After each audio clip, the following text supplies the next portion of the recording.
नमस्कार दोस्तों, बहुत बहुत स्वागत है। बड़ी खबरें लेकर आए हैं। इन खबरों में जानेंगे दिल्ली के सीएम केजरीवाल को हाई कोर्ट में लगा बड़ा झटका। अब करेंगे सुप्रीम कोर्ट का रुख, सीजीआई से बची है न्याय की उम्मीद। वहीं जानेंगे नितिन गडकरी की सीट फंसी, बुरा फंसे हैं नितिन गडकरी, सर्वे में हो रही है नितिन गडकरी की हार। तो वहीं दूसरी तरफ मोदी के मंत्री का नामांकन होगा खारिज, इलेक्शन कमीशन ने जांच बैठाई। पूरी अपडेट आगे विस्तार से जानते हैं।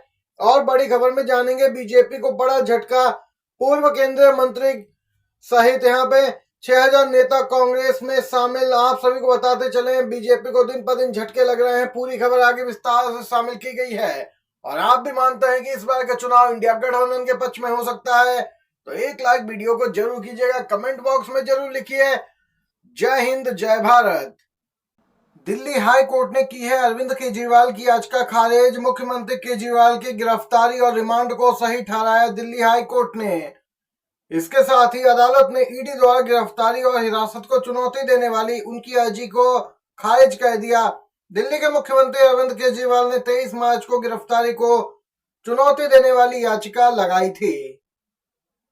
और इस पूरे मामले पर आप नेता और दिल्ली सरकार के मंत्री सौरभ भारद्वाज ने प्रेस कॉन्फ्रेंस की और कहा कि आज हाई कोर्ट का फैसला आया और उसका हम सम्मान करते हैं और सम्मान पूर्वक कहते हैं कि हम इस फैसले से सहमत नहीं हैं और इसके खिलाफ हम सुप्रीम कोर्ट जाएंगे और वहां अपनी बात रखेंगे।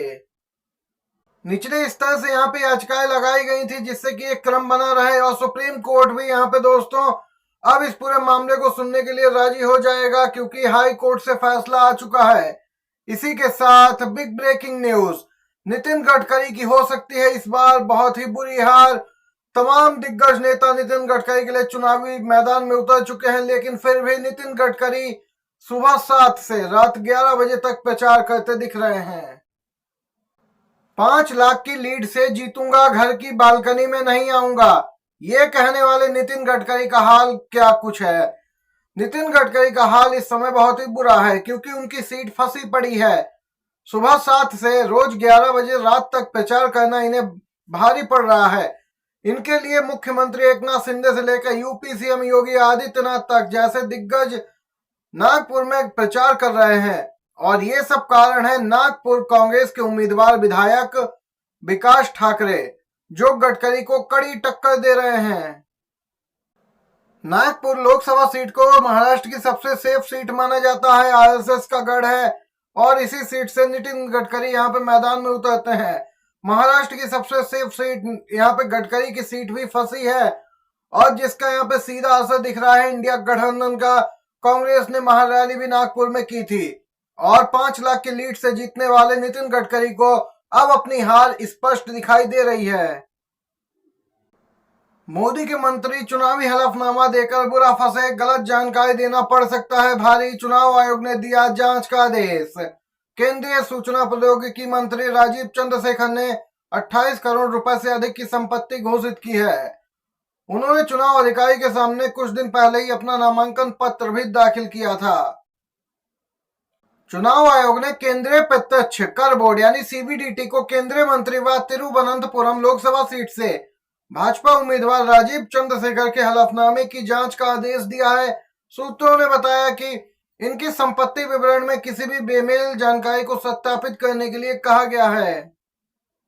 दरअसल कांग्रेस ने राजीव चंद्रशेखर की ओर से दाखिल हलफनामे में उनकी वास्तविक और घोषित संपत्ति के बीच मेल नहीं होने का दावा किया था। इसे लेकर मुख्य विपक्षी दल ने निर्वाचन आयोग से शिकायत की थी।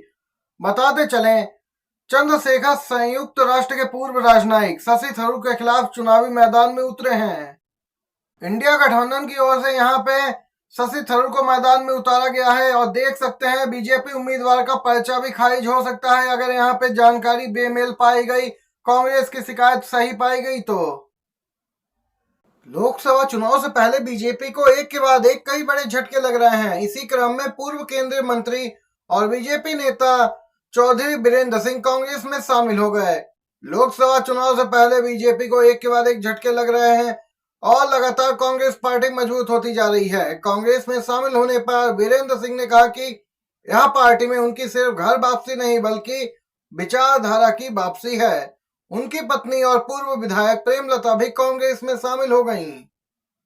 बीरेंद्र सिंह और उनकी पत्नी ने कांग्रेस के वरिष्ठ नेता मुकुल वासनिक, हरियाणा के पूर्व सीएम भूपेंद्र सिंह हुड्डा आदि की मौजूदगी में हरियाणा कांग्रेस मुख्यालय में पार्टी की सदस्यता ग्रहण की। महान किसान नेता सर छोटू राम के नाती हैं बीरेंद्र सिंह। इन्होंने दावा किया कांग्रेस में शामिल होने के बाद कि देश करवट ले रहा है और बदलाव होने वाला है। देख सकते हैं सभी ने रुख भांप लिया है कि इस बार इंडिया गठबंधन की सरकार बनने वाली है।